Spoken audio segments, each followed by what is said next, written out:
Hello, New Hope. As the calendar page turns over to February 1st, for me, it's not just a calendar shift or a date change, but there's a spiritual shift as well in what God is saying to me and what He is confirming to me. And I wonder if you feel the same. We've spent the entire month of January from the 1st through the 31st, with every day of it being this process of discernment. God, what are you saying about this? You've given us something to consider. What's your calling on our lives? Who are we supposed to be as people? What does this property mean for us? And I have to say, for myself personally, after these 31 days of prayer and fasting and seeking, that I've seen enough. I've seen enough to be convinced and to truly believe that this is a step of faith that God is calling us to take. These dreams about being more missional, being more engaged in the community, like these are things that have been growing in us for years. And for me as a pastor, my deepest desire has been that I would see us engage more in the world, use our gifts, come alive, instead of being safe and internally focused and insecure.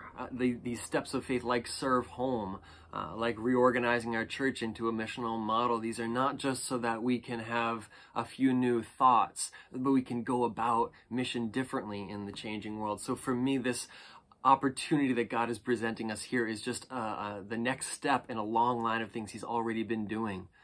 And so that's the theological side. I know for Michelle, she's had dreams about what sort of a place could really connect with the people around us and with culture and minister. And this place fulfills all of those to a degree that she hadn't even dreamt before. As I've seen us as a church family dig into prayer and come alive with ideas and dreams, I'm saying this is what we need as a church family. To be invested and to grow to a new season. It's the difference between staying and playing it safe versus taking a step of faith and growing. It's the difference between doing what's best for us versus doing what could be best for others. It feels like a culmination of things. During this last month, like all the scriptures that I've had come to me, the things that you've shared with me, that you've heard, the coincidental conversations and emails, all of those things that are out of my control have been positive. They've been green lights. And all the things that have been cautionary, all the things that have been worries, that have been fears, that have been logistics and details that we don't have answers for, are things like, well, what if it doesn't work? Things like, will we be able to afford it? Will we have the money for it? Will we be able to afford heating? Will people come to it? Will I like it? Is it too far for me to drive from the chapel to this new location? And all of those things don't feel like statements from God as to what we shouldn't do. They feel like the normal human reasoning, like how do we do this and what would it mean? And I feel after this last month, I personally don't need to wrestle anymore with what it would mean to me. I would be excited to jump in and do whatever it took and required from me and from us to realize the potential for this place. This came to us. God brought us this offer where there was no offer. It's Him making a way where there was no way. We've looked in many ways in our own time. This isn't that sort of thing. This is something that's been brought to us. And I wonder, what other situation would we be in where God would, in this exact timeline and sequence, offer us something so much grander and more expansive than what we currently have, even though we are so small. It's like the promised land. It's like a tiny group of believers being led by God to do something extraordinary. And to me, this extraordinary thing is worth it and beautiful. I had a chance to talk with a pastor who runs a church in our area with a cafe, and the lease amount for him is double what we'd be paying here. So how has God provided us with something that would be leasing at half of what market rate is? And the final purchase price for this building in 5 years after the lease would be less than I could sell my own house for right now. So in what scenario would we have the opportunity to financially have half prices for everything to get into a space? In what scenario would the owner of the space be someone who God's been working on that we could minister to and be in a place where God is other people have moved out, God's called them on, and we could step into a place to do ministry for? What other scenario would all these things work together in the same way? There could be, But I don't think we need to wait for another scenario. And I know for myself, I believe that this is the timing of God. This is the fulfillment of what he's been leading us to. And so for me, turning a page into February is turning a page into not, is this something God's calling us to? But how can we do it? And even if the numbers didn't change, even if we couldn't, talk down, negotiate down our purchase price for $49 million any more than we have right now, and even if Good Shepherd is only able to offer us and afford a lower amount than we want, still, our purchase is somewhere in the $600,000 to $700,000 range between leasing and buying, and we'd be selling our chapel probably somewhere in the 6 to 7. So it's almost like a swap. Although there's renovations. So if there weren't any renovations, it would just be literally exchanging buildings. We walk in and do ministry differently there. It's very possible that the sale of our building would be giving us 5 years of leasing and the renovations, and then we'd find ourselves at the end of that time needing to take out a mortgage. But if in 5 years God hasn't helped us to grow to a point where we'd be able to afford a mortgage, then that we'd be in the same place we are now, where we're in a place, and if God doesn't bless, we can't afford the mortgage. Like, what church would ever expect to go someplace twice the size and not have a mortgage or a lease to be able to afford to be there? Wanting this to be such a safe deal where we have enough money to afford all the renovation, all the lease, all the purchase, and not have to worry. That's not faith. That's trying to make it work numerically. I just believe that God is calling us to this, and he'll use the sale of our chapel to get us into this place and to renovate it and to make it beautiful, and that our times of worship, the sermons that I preach there, the fellowship that we have there, our musicians as a lead, it'll be like it was at the chapel, but different, a different flavor of the same thing. We'll be together. It'll be a church family regardless of where we are. And what's the risk? Ultimately, the risk is that we would spend the next 5 years doing ministry in that location, at the end not be able to afford a mortgage, in the end not be able to continue on in that place. Well, how do we want to spend our next 5 years? And what happens after 5 years? We have about 5 years left on the mortgage at our chapel. So if our goal is to just be paid off and have no mortgage, we can stay where we are with the tenants that we have, with being unable to use the space because it's too full. But then at the end of it, okay, we would have bought the space.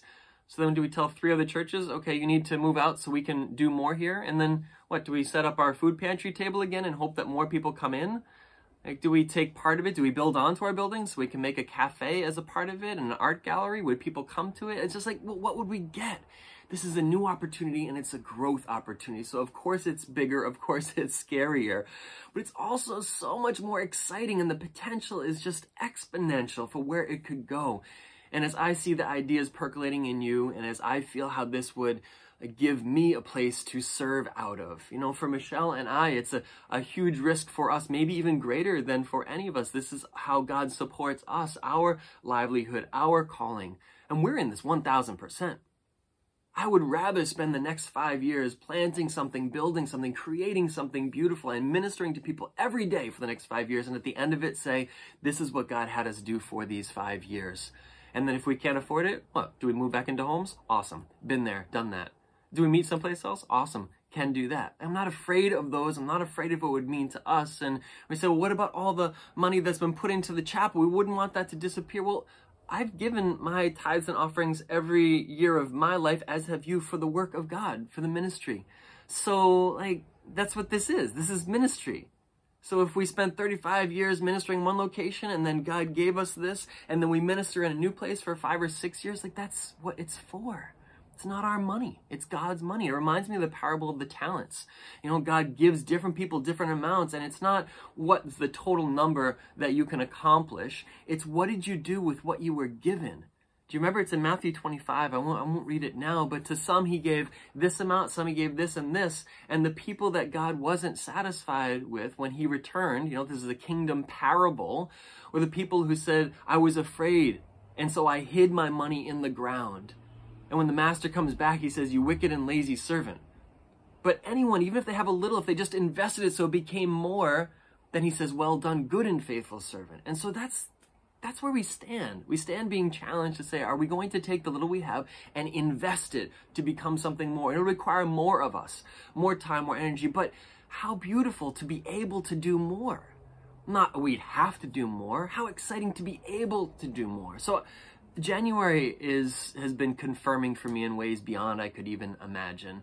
And I've seen enough for myself to say, this is God's call. I want us to go in this direction. I feel like this is what God is providing for us. And I'm super excited about it. I've been just kind of like waiting through January to say, all right, God, are you going to show us things that we didn't see? Are you going to close doors? So God still could. He may close this door, but I don't think he's going to. I think he's going to open it even wider, and I think it will get better as we go. I firmly 1,000% believe that. And Michelle and I are just in lockstep, in unison, saying this is the God thing that we've been praying for. This is it. Not another like it. This is it. And so what will February look like? Well, February for me seems like it'll be, well, let's finalize them. What do the actual numbers look like? What do the details? What will this step of faith require of us? It has been 1.5 years, 2 years since we've had a membership class at New Hope, and many people have been committed, faithful members during that time. So if we take this step of faith, we want them to be able to be involved. So hopefully somewhere in the month of February, we can have a new members class for people to say, this is my home. I want to be involved in this next season and committed. We can see our church grow, even where it is in the chapel, before it transitions to a 49 Main Street. And then sometime in the month, we'd have to have a vote as a church family to say, okay, we're all needing to commit to this. And Michelle and I might be excited about this. All the leaders are in unison as well. Our mission directors, our leadership is in 1,000% agreement. This is a God thing. This is a gift to us, a blessing beyond what we could have imagined in a time we never expected it. And we're all ready to make this step, but it needs to be a whole church body, a whole step of faith together. And so there would be a church vote somewhere here in February to say, are we ready to do this? Are we ready to sign a lease and commit to that space, start renovating it? Are we ready to sell our building and take those proceeds, put some away to pay for our lease for 5 years, and put the other to the side and renovate? Because it will take all of us. It would be like the rebuilding of the Jerusalem walls and the temple, Ezra and Nehemiah, right? The leadership here will be charged to have the role of Nehemiah to lay it out step by step, but it'll be just like the rebuilding of the walls, where each family takes a piece and just serves in the way they can. And that doesn't mean that everybody needs to lay down carpet or paint walls. We're going to need those who are prayers to pray. We're going to need those who are painters to paint, and those who are builders to build. But we also need those who are wanting to minister to the community to start doing so, and to start making connections in that area, and to create the foundation that we build on for the next 5 years, and then, Lord willing, for the next 35 years. God has given us 35, and he's entering into us a season where I think it could be the next 35 in a beautiful, explosive, dynamic sort of way. So I'm sharing this with you to ask you to pray about what February means to you. It is a turning of a page. We can't just spend 6 months and say, well, I wonder what God's saying. We need to say, what has God said? Where is our faith and belief in where he's leading us? And will we take collectively as a church family this great big step of faith for something beautiful that we believe God will provide for? And that's where you need to pray and say, what does February mean for you? You may not be here yet. May not be in the same place as me, may still have reservations. That's between you and God, but I pray that he will give you the same confidence that he's giving me. And as we lead forward excitedly, I pray that it would be something that would generate excitement and enthusiasm in you as well, and that the questions would be answered, the fears wouldn't play a role, and that the confidence in this being a God thing would just grow for all of us as we see him answer our prayers and lead us forward. So, welcome to February 2022. It will be an amazing month, but it's a different month. So please enter into this new season seeing what God's saying to you, and be in prayer with us. Come talk to anyone in leadership at the chapel to make sure that we're stepping forward wisely, stewarding what God's given us well, and praying big.